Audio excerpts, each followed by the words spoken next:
চণ্ডীপুরের খবর, পূর্ব মেদিনীপুর চণ্ডীপুর। একবার ভাবতে পারেন প্রেমে প্রত্যাখ্যাত হয়ে কি কি করে মানুষ।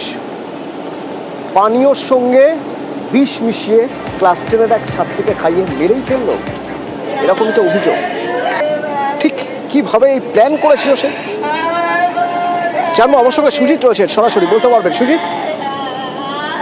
দেখো, প্রেমের প্রস্তাব দেওয়া হয়েছিল এবং প্রস্তাব প্রত্যাখ্যান করেছিল 10ম শ্রেণীর ছাত্রী, এবং তাতেই রীতিমতো খেপে গিয়ে রাজমিস্ত্রির সামান্য কাজ করেন এক যুবক।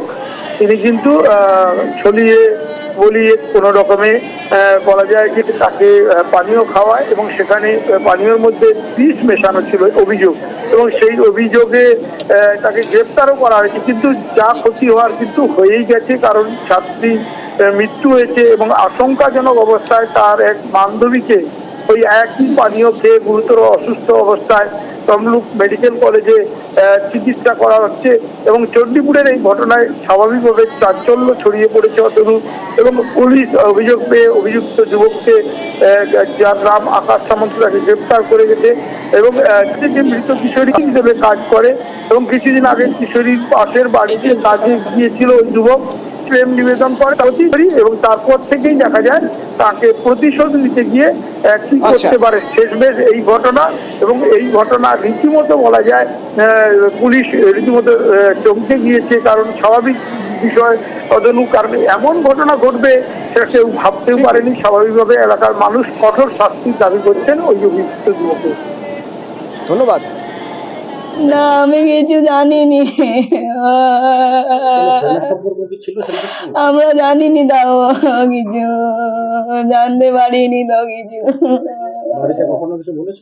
না, কিছু বলেনি। কেন, ওর বাবা তো একটু কড়া ছিল, তাও আমি যা বলতো আমাকে ওর বাবাকে বলে দিতাম বলে আর কিছু বলেনি।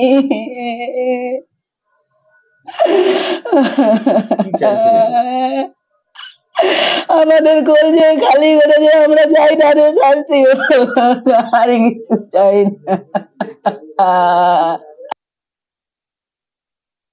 এই ছেলেটা বললো কি একদিন ওই শনিবার 18 তারিখ যেটা স্কুলের সামনে আসে, কি হাতে একটা কোল্ড ড্রিঙ্কস নিয়ে এসেছিল, নিয়ে এসে আমার মেয়েকে বলছে খাও বলে ওকে দিয়েছে, খেয়েছে, আমার মেয়ে খেয়েছে, তারপর ছেলেটাও খেয়েছে। মানে ইমার্জেন্সিতে যখন নিয়ে আসি ডাক্তারবাবু দেখে বলছে ঘাস মারা বিষ খেয়েছে এরা। তারপরে ডাক্তারবাবু চেক আপের পরে বলছে কোল্ড ড্রিঙ্কসের সঙ্গে ঘাস মারা বিষ ছিল। কে খাইয়েছে না ওই বললো আকাশ নামে ছেলেটা। মেয়েও স্টেটমেন্ট আমাকে দিয়েছে, এবং থানা থেকে যেটা আমি জানিয়েছিলাম ওখানে গিয়ে মেয়েও বলেছে ওর তো সাজা চাই, আমি জীবনের মতো ওর ফাঁসি চাই। যার বিরুদ্ধে অভিযোগ তার বাড়ির লোক কি বলছে একবার শোনা যাক।